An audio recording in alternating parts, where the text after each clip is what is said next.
And good morning once again, my brothers and sisters. Welcome to another Living Hope Today study together. Thank you for being here. Today we find ourselves in Genesis chapter 48.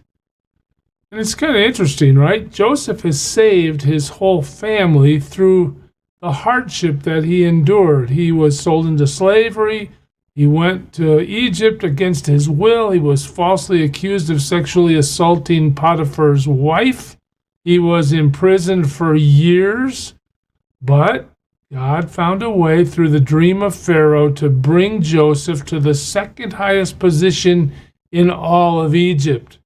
Joseph then, through God's providence, brings his whole family to Egypt to survive the terrible famine, and also because God told Abraham way back in Genesis 15 that his people would be enslaved in Egypt for 400 years before being delivered back into the promised land. So that 400 years has begun. Now, as the story progresses, we only have a couple more chapters of Genesis left.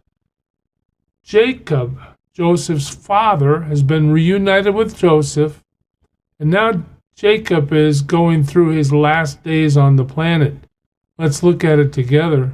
In verse 1 of chapter 48, we read, "Sometime later Joseph was told, 'Your father is ill,' so he took his two sons, Manasseh and Ephraim, along with him. When Jacob was told, 'Your son Joseph has come to you,'" notice the double names, Jacob and Israel. Israel rallied his strength and sat up on the bed. Here we go. The meeting begins. Jacob said to Joseph, "God Almighty appeared to me at Luz in the land of Canaan, and there he blessed me." Jacob begins by recounting how God has dealt with him. "He said to me, 'I am going to make you fruitful and will increase your numbers. I will make you a community of peoples, and I will give this land as an everlasting possession to your descendants after you.'" This is the same covenant made with Abraham, confirmed with Isaac. Now again, the third patriarch is recounting to his son that he received the same promise from God. Okay. We move forward now. "Then your two sons born to you in Egypt before I came to you here," oh, look at this, "they'll be reckoned as mine." Okay, Joseph, I thought you were dead. I thought this was it in terms of the sons I was going to have, but now I find out you're alive, and I find out you have two sons. Okay, I'm taking those two. They're going to be just like they're mine. Ephraim and Manasseh will be mine, just like Reuben and Simeon. Hey, I'm not worried about the fact that these are birthed by an Egyptian mother. I just want to bless them, bless you, and let you know that these sons belong to me. All right, they're really his grandsons, right? Jacob's grandsons. Any children born to you after them will be yours. Okay, I'm just taking these two, all right? In the territory they will inherit, they will be reckoned under the names of their brothers. Notice two things in verse 6. Jacob is fully convinced God's going to come through on his promise, as he should be.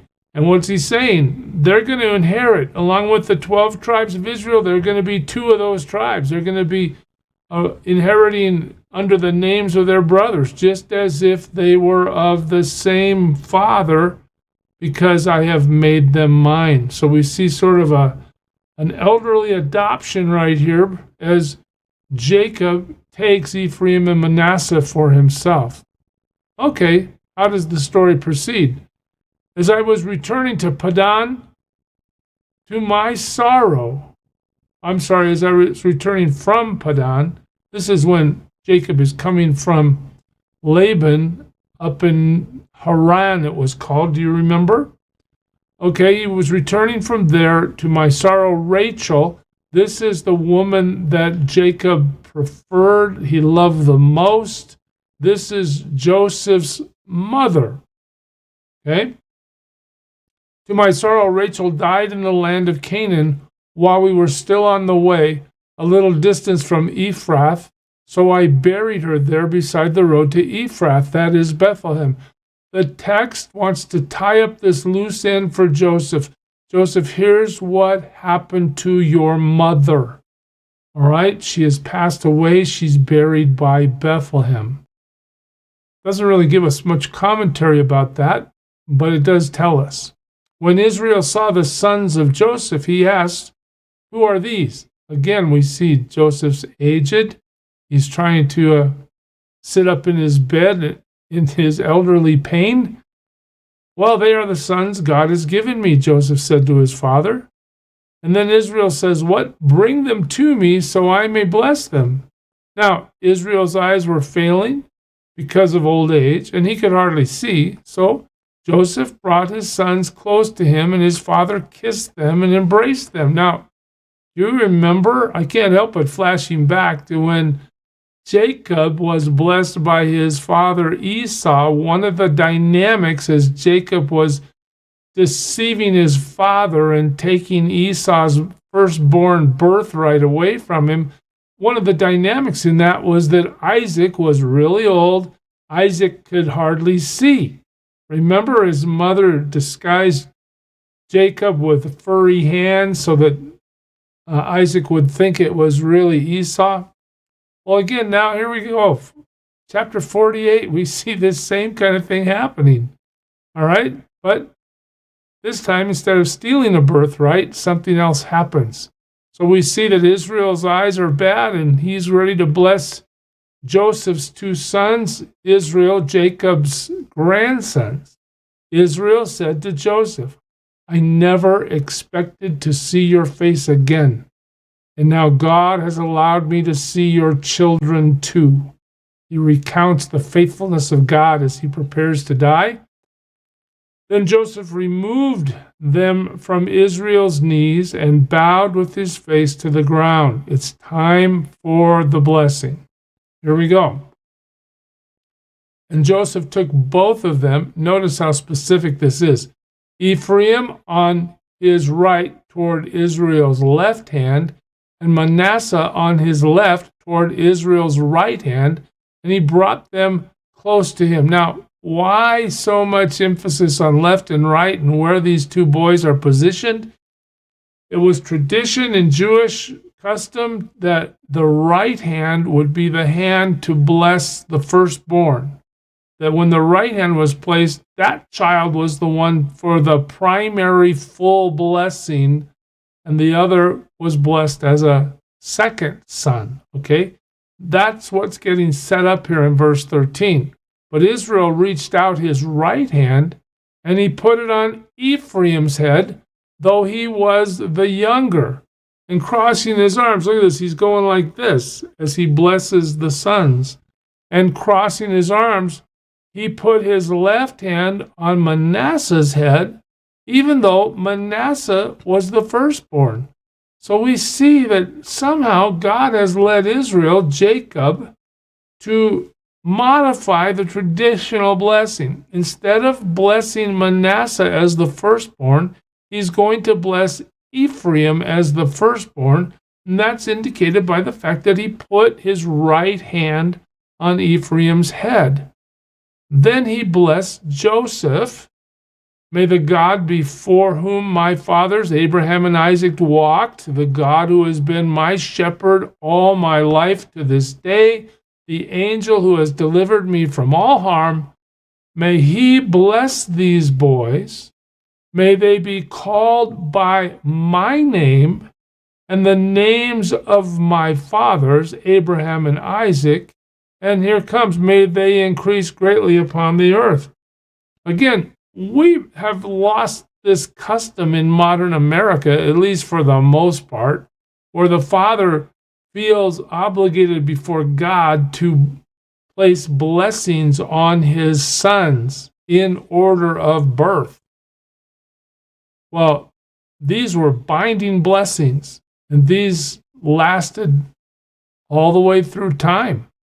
So it's so significant that Jacob is saying, God has led me to bless Ephraim as the firstborn, even though he's not the firstborn. All right, let's keep going. We get to verse 17. When Joseph saw his father placing his right hand on Ephraim's head, he was displeased. Like, hey, you're violating protocol, Dad. So he took hold of his father's hand to move it from Ephraim's head to Manasseh's head. Here, Dad, I know you're old. You might not be thinking straight. Let me help you figure it out. And Joseph says to him, what? No, my father, this one is the firstborn. Put your right hand on his head. Joseph's just trying to get Jacob to follow traditional protocol. Verse 19, but his father refused. Oh, I know, my son, I know. He too will become a people. He too will become great. Nevertheless, his younger brother, that's Ephraim, will be greater than he, and his descendants will become a group of nations. So the point God has shown Jacob is that Ephraim's heritage is going to be much larger than Manasseh's. Now, some make a big deal out of the fact that the Hebrew text here says la goyim when it talks about Ephraim's heritage, and they extend that to say that Ephraim goes all the way into a Gentile place, and Ephraim does end up settling in Syria, north of the promised land that we know of today. He does intermingle. In fact, as we go through the Old Testament, we'll see that he falls into pagan idolatry and a lot of things that aren't very good. But in the end, some people say because it says la gorim, that he's really saying that Ephraim is going to be fathering the Gentile. But that's a kind of a stretch, don't you think, since there's already Gentiles all over the world. Nonetheless, that's a theory just to bring up the next potluck if you forget what you want to talk about. There you go. So Ephraim receives the blessing. He blessed them that day and said, in your name will Israel pronounce this blessing. May God make you like Ephraim and Manasseh. So he put Ephraim ahead of Manasseh. The text wants to make sure we get that. Now, remember when I made that chart about the sons of Jacob? I want to take you back to that and just fill it in for you. Okay, Jacob had a wife, Leah, right? And they have 6. Reuben, Simeon, Levi, Judah, Issachar, and Zebulun. You remember that. There's also a handmaid of Rachel named Bilhah. She has Dan of Naphtali. And then there's Zilpah, a handmaid of Leah. She has Gad and Asher. So now we have 10, right? And then Rachel comes along and has Joseph and Benjamin. All right, so what happens? There's the 12 tribes, right? No, not right. What happens? Levi drops out. You won't find him in most lists of the 12 tribes. Why not? Because he was designated eventually as the tribe of the priesthood, and God specifically did not allow the priests to own property. So now we're down to 11 guys, right? I guess that's right. Yeah. Well, then let's consider that Joseph drops out. Even though he's in the line, he's rarely mentioned as the head of a tribe. Why? Because of the passage we're in today. Jacob has taken Manasseh and he's taken Ephraim for himself. So if you take Joseph out of the lineup, then you're down to 10 guys, and Jacob's grandson, Manasseh and Ephraim, become 11 and 12.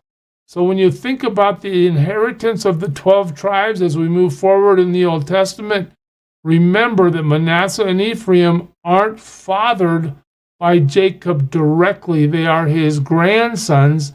Nonetheless, those are the 12 in the 12 tribes. So Joseph gets 2 spots in the 12 tribes, Manasseh and Ephraim. Interesting, isn't it, how God blessed him? So as the passage wraps up, we read this. Then Israel said to Joseph, I'm about to die, but he remembers the promise. Look, but God will be with you and take you back to the land of your fathers. I am fully confident God will perform the promise that he has given us. And to you, as one who is over your brothers, look at that. Remember all the dreams, remember all the circumstances of Joseph's life, and now on his deathbed, Jacob is saying, you are over all your brothers. I give the ridge of land I took from the Amorites with the sword, with my sword and my bow. So Jacob's convinced we're going back. Jacob's convinced he's not going because he's about to die. But Jacob says to Joseph, I'm giving you this specific piece of land. We'll see how that plays out as Scripture moves us forward. Church, God's in control. And God has a plan, and it's just fascinating to watch him work it out as he establishes the 12 tribes. And now as they spend these 400 years in Egypt and grow mightily into a nation, basically, we'll see the power of God move through them, even unto their deliverance, as we keep moving forward in the book. But next time, Genesis 49. God bless you, church. Serve him well today.